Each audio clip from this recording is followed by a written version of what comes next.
Bismillahirrahmanirrahim. Assalamualaikum warahmatullahi wabarakatuh. Waalaikumsalam Waalaikumsalam warahmatullahi wabarakatuh, Bu. Baiklah, anak-anak, selamat siang semuanya. Siang, Bu. Siang, Bu. Apa kabar semuanya? Alhamdulillah, baik.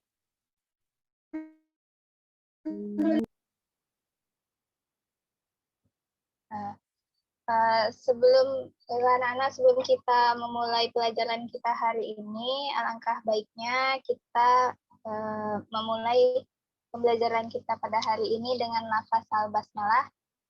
Bismillahirrahmanirrahim. Bismillahirrahmanirrahim.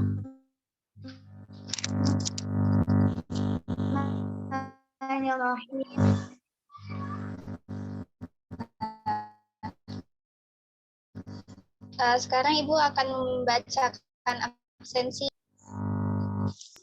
Iya.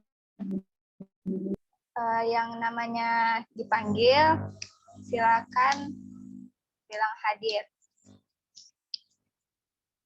Ernita Jahara. Hadir, Bu. Rizka Salsabila.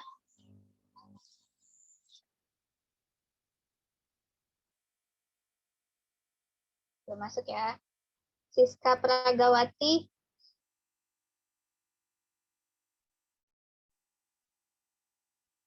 Belum juga. Hazria Sinaga. Hadir, Bu. Yulia Fatma.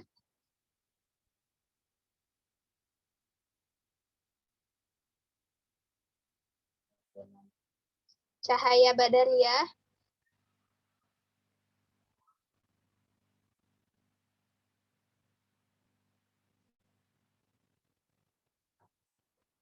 Kairunisa Pasaribu. Hadir, Bu. Dian Kusuma.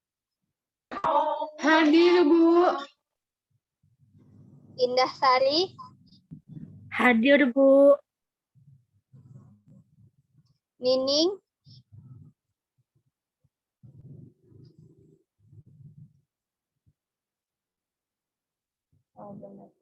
Melisa. Hadir, Bu. Nurin. Hadir, Bu. Wildatun. Hadir, Bu. Muhammad Furqan. Sheila Putri.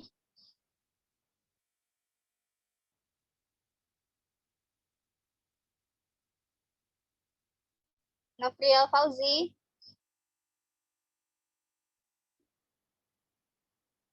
Evi Zahara.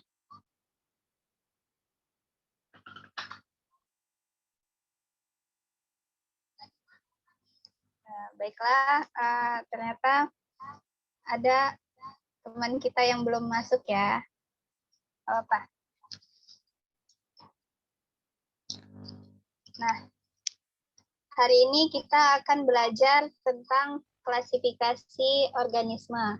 Anak-anak sekalian, pernah nggak kalian pergi ke pasar atau ke supermarket? Pernah, Bu. Pernah, Bu. Pasti pernah ya. Nah, di pasar atau di supermarket itu kan pasti barang-barangnya, sayur-sayurannya disusun sesuai dengan kategorinya kan. Nah, contohnya di supermarket seperti sabun berada di rak sabun, kosmetik berada di rak kosmetik. Dengan adanya penyusunan itu memudahkan kita untuk mencari barang yang kita perlukan. Bayangkan saja jika barang tersebut disusun tidak sesuai dengan kategori.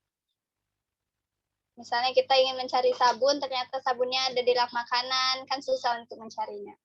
Nah, itu salah satu contoh dari klasifikasi.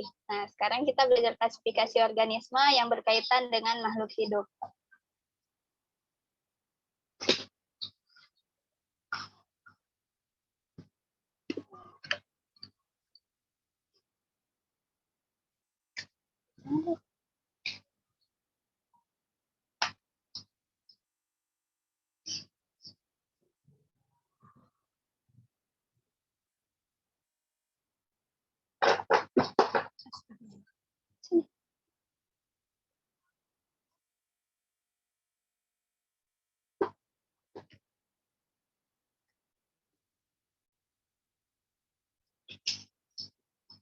Nah, tujuan klasifikasi makhluk hidup.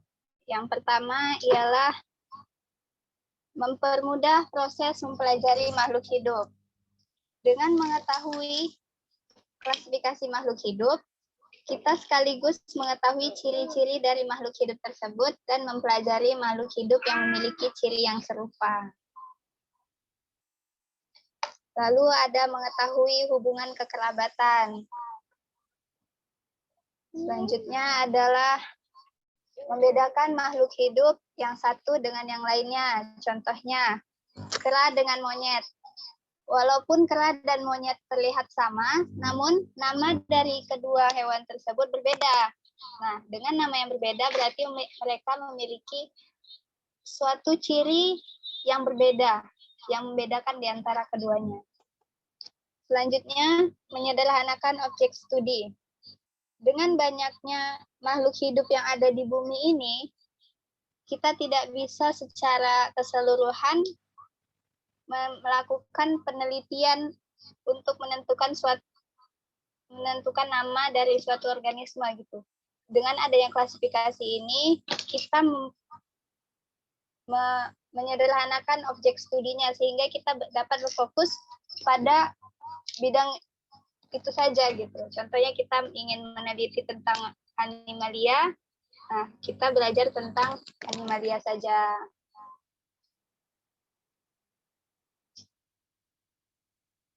Selanjutnya, memberi nama. Seiring perkembangannya waktu, penemuan-penemuan spesies baru terus terjadi. Nah, penemuan spesies baru yang belum memiliki nama ini pasti akan diteliti oleh para peneliti dan akan diberi nama. Memberi namanya juga melakukan proses dari klasifikasi ini. Dilihat dari ciri-cirinya dia masuk dalam kategori apa. Nah, kita sudah berbicara tentang tujuan dari klasifikasi tadi. Namun, apa sih sebenarnya pengertian dari klasifikasi itu? Nih, kita akan bahas pengertian klasifikasi. Klasifikasi adalah penyusunan makhluk hidup secara teratur ke dalam suatu hierarki.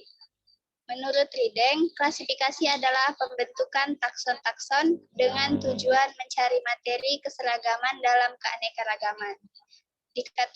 Dikatakan pula bahwa klasifikasi adalah penempatan organisme secara berurutan pada kelompok tertentu yang didasarkan pada perbedaan dan persamaan.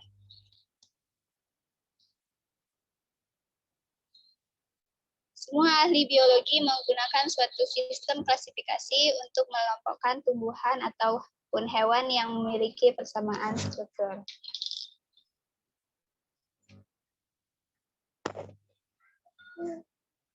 Lalu apa sih pengertian dari klasifikasi organisme?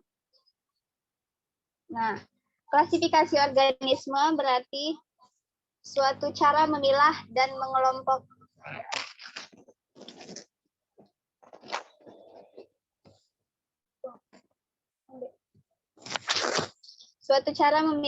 mengelompokkan makhluk hidup menjadi golongan atau unit tertentu.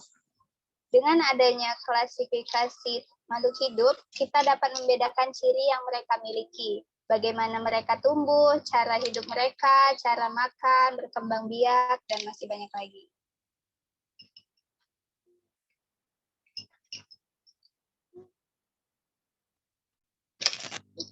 Dari pengertian klasifikasi organisme ini ada pertanyaan? Tidak, Bu. Nah ya, Ibu rasa untuk pengertiannya kalian semua sudah paham. Lalu kita masuk ke materi selanjutnya, yakni sejarah klasifikasi organisme. Timbulnya sistem klasifikasi organisme pasti ada proses-proses yang mendukung munculnya materi tersebut. Nah, kita akan bahas mulai dari Aristoteles. Aristoteles menerbitkan buku buku yang berjudul Historia Animalium pada abad keempat sebelum Masehi. Nah, buku Aristoteles tersebut berisi tentang kegiatan pengelompokan hewan. Oleh karena itu, Aristoteles dijuluki sebagai bapak zoologi. Selanjutnya, Theophrastus. Theophrastus menerbitkan buku yang berjudul Historia Plantarum, yang mana buku tersebut membahas tentang 500 tipe tumbuhan yang dikelompokkan menjadi 4 kelompok besar, yaitu herba, semak rendah, semak, dan pohon. Nah, dengan penelitiannya itu dia dijuluki sebagai bapak botani. Lalu ada Dioscorides. Nah, dia menerbitkan buku yang berjudul Materia Medica. Dalam karyanya tersebut, dia membahas tentang pengelompokan jenis tumbuhan obat beserta takarannya. Tadi kan Aristoteles membahas tentang animalia saja, Theophrastus membahas tentang botani saja, Dioscorides membahas tentang obat-obatan saja. Nah, dengan penelitian-penelitian itu, maka Carolus Linnaeus membahas tentang memperkenalkan sistem klasifikasi tumbuhan. Nah, dia merangkum materi tersebut di dalam bukunya yang berjudul Species Plantarum. Nah, dengan terbitnya buku tersebut, maka menjadi titik awal dari klasifikasi tumbuhan modern. Lalu pada tahun 1758, Carolus Linnaeus mempublikasikan bukunya yang berjudul Systema Naturae, yang berisi tentang klasifikasi hewan. Nah, itu juga menjadi dengan terbitnya buku tersebut menjadi titik awal klasifikasi hewan modern. Oleh sebab itu, ia dijuluki sebagai bapak taksonomi.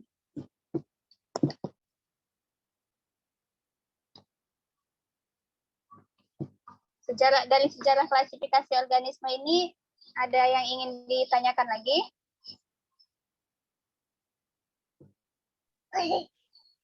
Tidak, Bu. Sudah paham, Bu. Ibu rasa paham ya? Nah, selanjutnya, sistem penamaan secara binomial. Nah, coba perhatikan buah ini. Buah ini memiliki nama yang beragam. Dalam bahasa Sunda, buah ini disebut dengan cau. Dalam bahasa Jawa, buah ini disebut dengan gedang. Dalam bahasa Inggris, disebut dengan banana. Dalam bahasa Arab, disebut dengan mauzun.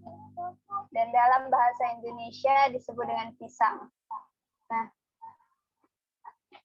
di Indonesia sendiri, ada 3 penyebutan yang berbeda.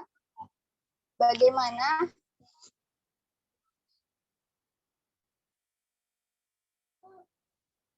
dengan penamaan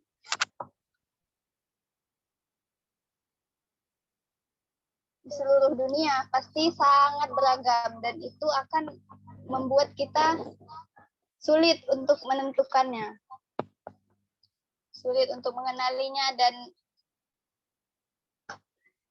akan menjadi miskomunikasi. Nah, di sini muncullah yang namanya sistem penamaan binomial atau binomial nomenclature.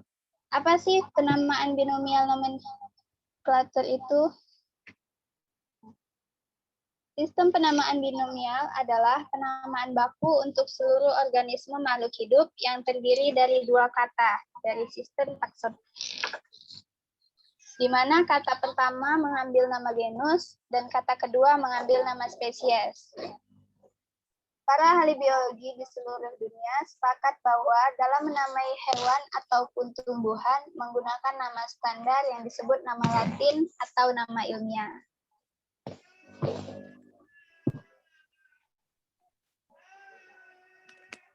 Sistem penamaan binomial ini kita tidak bisa asal memberikan nama. Dia memiliki aturan-aturannya. Yang pertama, terdiri atas nama umum yang diikuti nama spesifik. Nama umum menunjukkan nama genus, sedangkan nama spesifik menunjukkan nama spesies.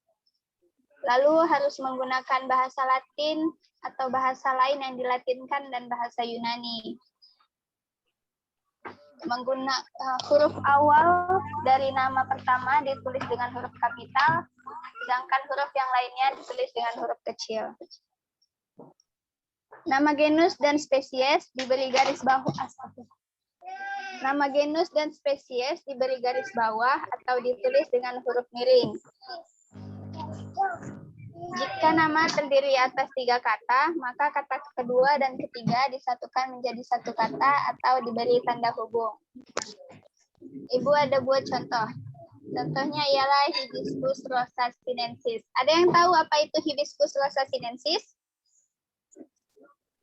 Tidak, Bu. Sepatu. Ada ya.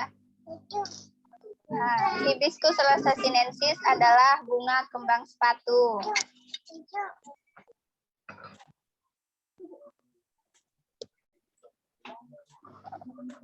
Apabila nama ilmiah ditulis miring, maka tidak perlu diberi garis bawah. Apabila nama ilmiah ditulis tidak miring, maka harus diberi garis bawah. Kata kedua dan ketiga diberi tanda penghubung. Paham ya sampai sini anak-anak?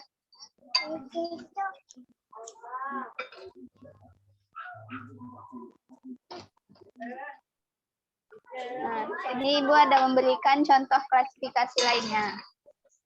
Kembang sepatu tadi sudah ya. Nah, ini contoh klasifikasi untuk animalia. Contohnya ialah harimau. Nama spesiesnya ialah Panthera tigris.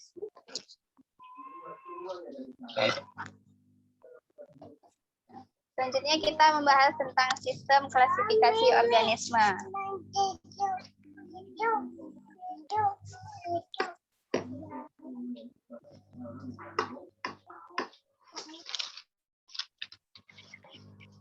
Seiring berjalannya waktu, perkembangan teknologi, para ilmuwan mendapatkan fakta bahwa organisme tidak bisa hanya dibedakan menjadi plante dan animalia saja, karena ada beberapa yang memiliki ciri-ciri yang lain dan mengkategorikannya menjadi kingdom yang baru. Di sini ada 4 tahapan pembaharuan dari sistem klasifikasi organisme. Yang pertama ditemukan ialah sistem klasifikasi 2 kingdom yang hanya terdiri dari plante dan animalia saja. Lalu ada sistem klasifikasi 3 kingdom yang mana di situ muncul kingdom protista, lalu sistem klasifikasi 4 kingdom muncul kingdom monera, lalu sistem klasifikasi 5 kingdom muncullah kingdom fungi. Di sini kita akan membahas satu-satu dari perkembangan kingdom tersebut.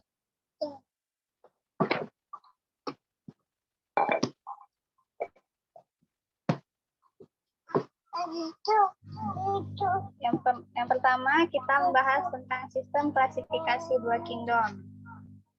Kingdom plante meliputi semua tumbuhan. Nah, kingdom plante bersifat eukariota, multiseluler, autotrof, dan non-motil. Contohnya ialah Oryza sativa. Ada yang tahu apa itu Oryza sativa? Padi, Bu. Padi, Bu. Ya, benar sekali, padi. Oryza sativa adalah nama ilmiah dari padi.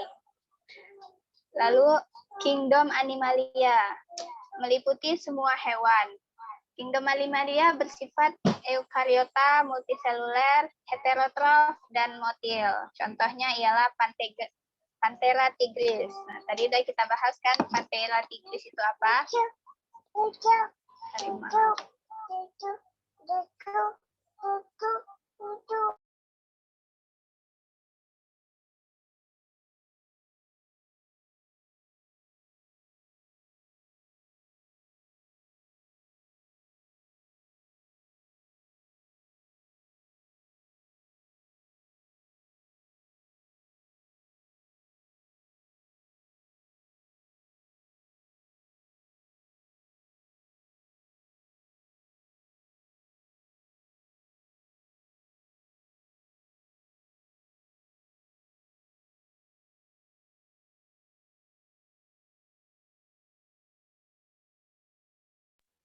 Nah, selanjutnya ialah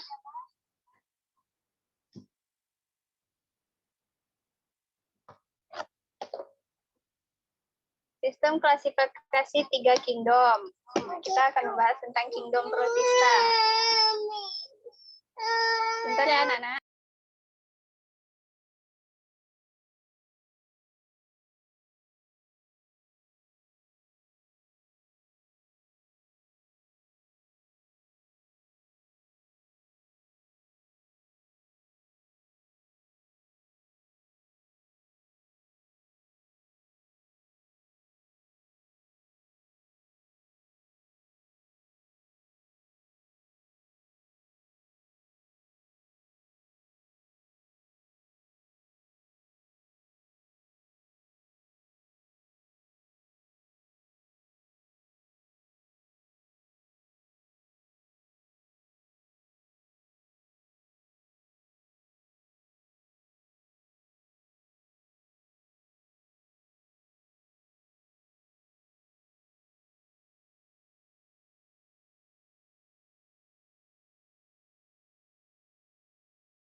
Halo anak-anak, masih terdengar suara Ibu? Masih, Bu. Masih, Bu. Nah, kita lanjut ya. Selanjutnya ialah sistem klasifikasi 3 kingdom.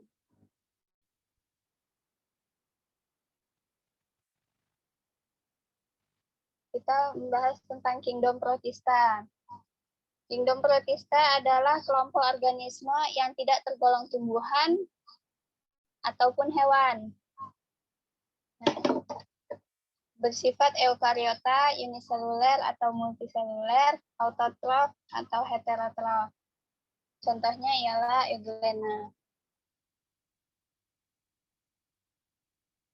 Selanjutnya sistem klasifikasi 4 kingdom.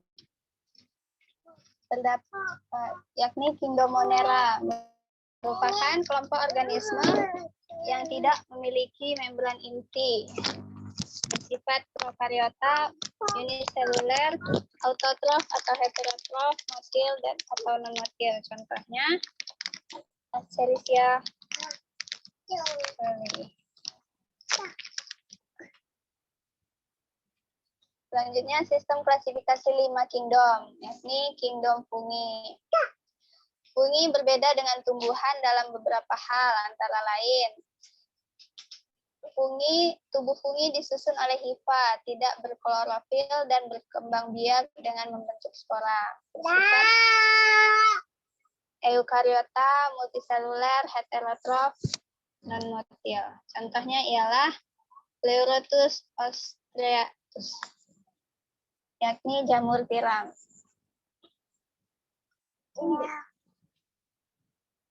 Nah, ini ada ringkasan dari perbedaan dari 5 kingdom tersebut ya. Silakan diperhatikan. Pembahasan tentang sistem klasifikasi organisme ini ada pertanyaan? Tidak, Bu. Tidak ya. Berasa sudah paham ya. Nah, dengan berakhirnya materi tersebut, Ibu sekarang akan mengajak kalian untuk kuis. Kuis yang pertama. Pada taksonomi dari kingdom ke spesies, jumlah makhluk hidup yang berbeda pada setiap takson akan, kita jawab sama-sama ya. Perhatikan gambarnya. Pada taksonomi dari kingdom ke spesies, berarti dari atas ke bawah. Semakin ke bawah, maka jumlah makhluk hidup akan semakin sedikit. Persamaan sifat akan semakin banyak. Jadi jawabannya adalah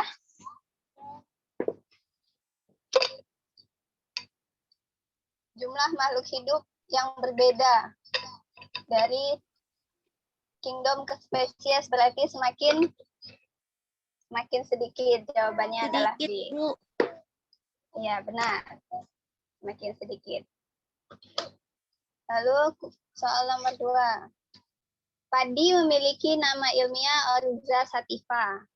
Kata Oryza merupakan petunjuk nama A. Spesies, B. Kelas, C. Familia, D. Genus. Apa jawabannya?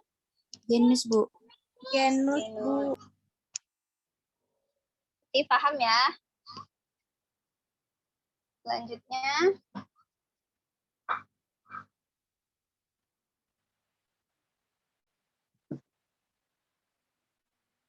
Semakin dekat hubungan kekerabatan makhluk hidup, maka akan semakin banyak. Semakin dekat hubungan kekerabatan makhluk hidup, maka akan semakin banyak apanya nih?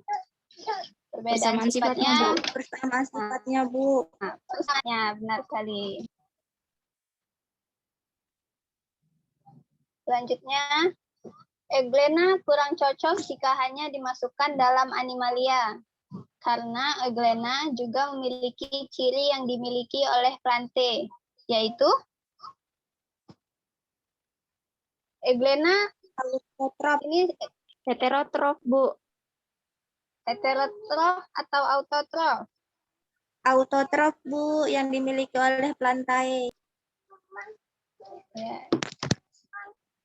Iya, jawabannya autotrof.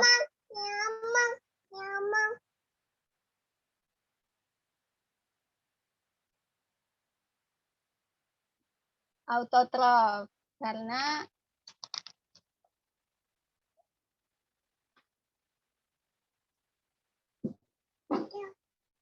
ya, Plante memiliki sifat autotrof. Selanjutnya, suatu sel memiliki ciri bersel satu, tidak memiliki membran inti dan dapat menghasilkan makanan sendiri, dimasukkan ke dalam kingdom. Nah, coba perhatikan. Bersel satu, uniseluler, memiliki membran inti, prokaryotik. Nah, berarti ini termasuk ke dalam kingdom apa nih? Monera, Bu. Monera, benar sekali. Nah, berarti paham ya pembelajaran kita pada hari ini? Paham, Bu. Nah, baiklah anak-anak. Berakhir materi kita sudah selesai tentang klasifikasi organisme.